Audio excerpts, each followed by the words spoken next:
aišku, kad mano. Senė, apie ką kalbam? Nu, pradėkime nuo to, kad mano mašina yra 25 metų. Parodyk bent vieną mašiną, kuri yra 25 metų padugė. Sekantis. Yra lietuvių mašina gražiausia? Tai turbūt, kad mano. Geras atsakymas. O tebūnė mano. Mano? Aš neturiu. Kieno mašina gražiausia? Aha. Ivašų Dalentis turi. Ne, tai aišku, Vasės aš galvoju. Naujausia, gražiausia Vasiliauska. Iš lietuvių? Manau, kad Beno. Mano, aišku. Julfas gražė. Va.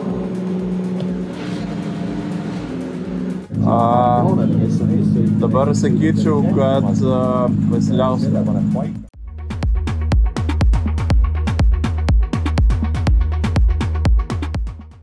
Jeigu grįžtum į pirmą savo sezoną, kokius savo duotum patarimus su esamų patirtim? Net nežinau. Aš jaučiu, buvau ganėtinai padariau teisingai viską pirmam sezone, ta prasme, kad aš labai daug neapsikroviau galvojant, kas gerai, kas negerai, aš tiesiog daug važiavau, susirinkau daug padangų ir važiavau, kiek buvo potadienių, tiek važiuodavau, tada buvo pagrindinis važiavimas būtent ten. Nu ir viskas, tai aš manau, kad labai kažką kritiškai ten pakeisti negaliu. Tai. Naudoti vienas padangas ir 6 cilindrų turbininį variklį.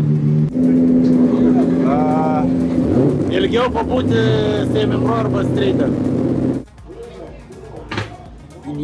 Pinigų, va turėtum, tai čia nieko, nereikėtų jokio patarimo. Viskas į pinigus ten rėmėsi, kiek turėjom, tiek galėjom, o patarimai, ką žinau. Visur visada važiuodamas išmoksti vis kažko naujo, tobulėjai. Tai toks ir patarimas, turbūt.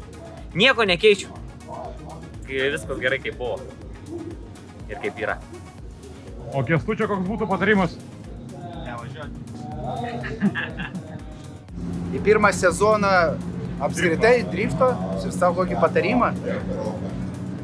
Tai iškart turbūt pirmas sezonas, tai gal buvo pradėta čia labai senai, nu ten nebuvo gal pilnas sezonas, o tiesiog gal vieną kitą varžybą nuvažiuota, bet važiuota nei be koilo, be išsukimų, tai važiavimas apie nieką, tai aš manau, būtinai turi būti išsukimas ir būtinai normalūs amortikai, kad galėtum normaliai suvažiuoti.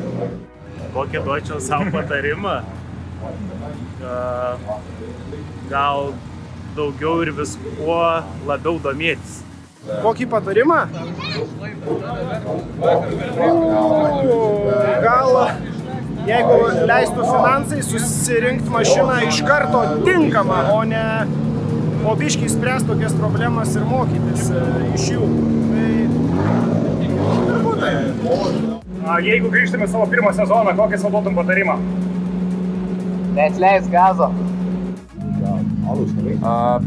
Susirask komandą.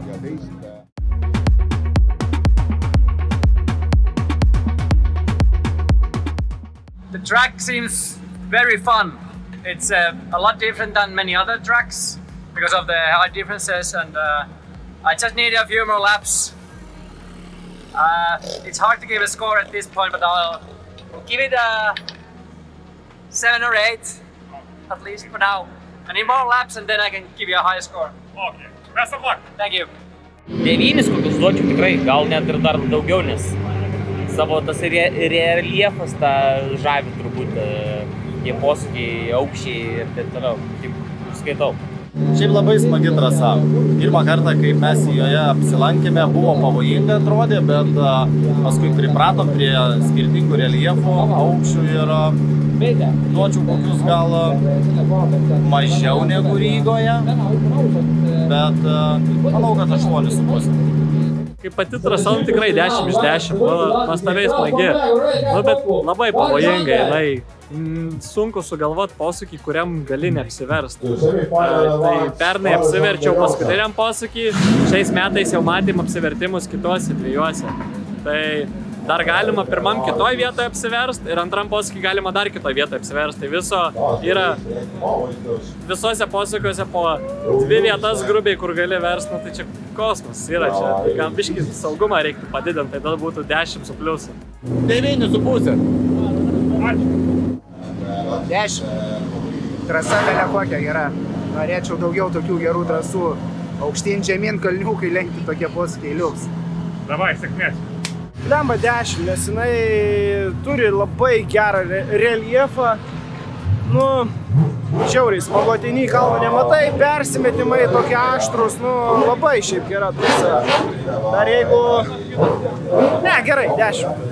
Šiaip šitos smagit gali apsiversti 8,5. Pirmą kartą čia esu ir kiek žinau, kažkas iš drifto tokių galvų pirmą kartą.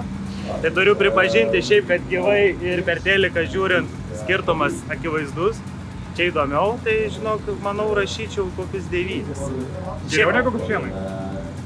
Šita gal sakyčiau, kad šiek tiek techniškesnė, bet gal Kuršėnų drįsčiau tai, kad gal net šiek tiek sudėtingesnė. Matai, dėl tų reljefo visų skirtumų, dėl greičio, čia gal kažkiek to saugumo šiek tiek trūksta, ką rodo iš dalyvių nuotykių, kam čia stogų pavyko pagauti ir panašiai.